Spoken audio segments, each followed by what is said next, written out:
Hi guys, I'm Arthur from Extreme Gaming, and on May 9th I was lucky enough to get my hands on the Bureau XCOM Declassified at a secret location in central London. Now anyone that knows me will know that I'm a huge fan of the series, so I was eager to see what would become of this after it was first revealed in 2010. Back then, the Bureau was a first-person tactical shooter set in the 50s simply named XCOM.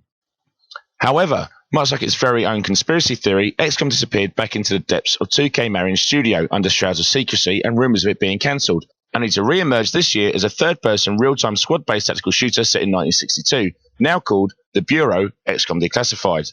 The change in name also indicates this is a far more story-driven addition to the franchise, with you playing the role of one William Carter, a tough-as-nails agent recruited into the Bureau at its inception to investigate and combat the newly discovered alien threat. As Carter, your battle takes place not globally like in other XCOM titles, but instead focuses solely on America, where the alien menace is attempting to infiltrate via the small outlying rural towns like the sneaky bastards they are. Small town America is beautifully realised in a Bureau, with the streets, vehicles and clothing straight out of an episode of Happy Days, albeit if the sets have been destroyed by a marauding alien menace, with the Fonz and gang infected with a strange black alien slime, then yeah, pretty much exactly like that. One big change is that in the Bureau there are only a finite number of missions and side missions. These missions drive you and the story forward, and as such has allowed the talented team at 2K Marion to come up with some unique and thoroughly interesting levels to fight through.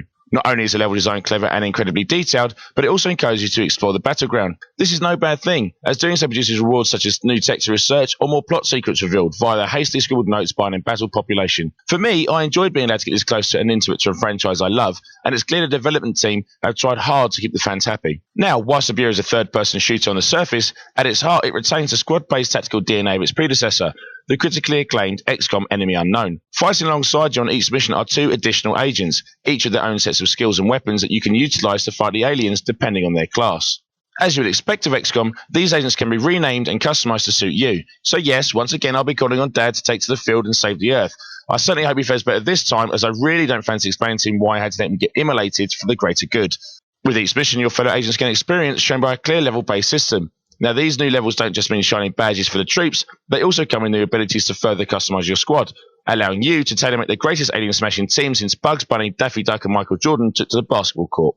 On the field, the action plays out in real time, only slowing down when you issue orders. This keeps attention high whilst forcing you to think fast and adapt to the ever-evolving situation. Initially, you may be forgiven for thinking you can simply run through these battles solo, ignoring your team whilst you go John Rambo.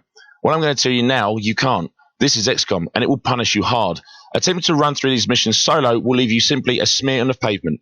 Besides, there's huge amounts of fun working out the best ways to utilise your squad's abilities on the field, depending on the situation, and even more when you work out you can combine these abilities to overcome a particularly tough fight.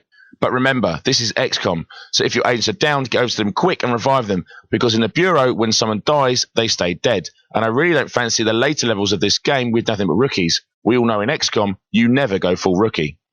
Now, I'm only really scratching the surface, as despite this being a tactical-based shooter, there is still the same level of strategic depth you would expect and demand from an XCOM game. Most importantly, the controls are superbly implemented, making selecting and issuing your agents an absolute doddle, which is essential in the heat of battle. Away from the field, the Bureau retains the staple diet of recover, research and redeploy, with all the tech you find or retrieve given over to the boffins back at base to work on. Now, whereas you don't get the option to design and build your own base, it does still expand along with the story, so expect to be walking around the research labs and hangar base later on in the game. Research also follows the same XCOM route, such as guns to lasers, lasers to plasma, etc. There are also Mass Effect style conversations with key characters, resulting in different outcomes and consequences, not all of which are good. I was also told to expect several different endings to the Bureau depending on your choices, so pick wisely. I had a huge amount of fun with the Bureau, both as an XCOM fan and more importantly as a gamer. Whilst it's a more linear game than other XCOMs, it's used to great effect in maximising the story and going a long way to explain just how the XCOM we all know and love came to be.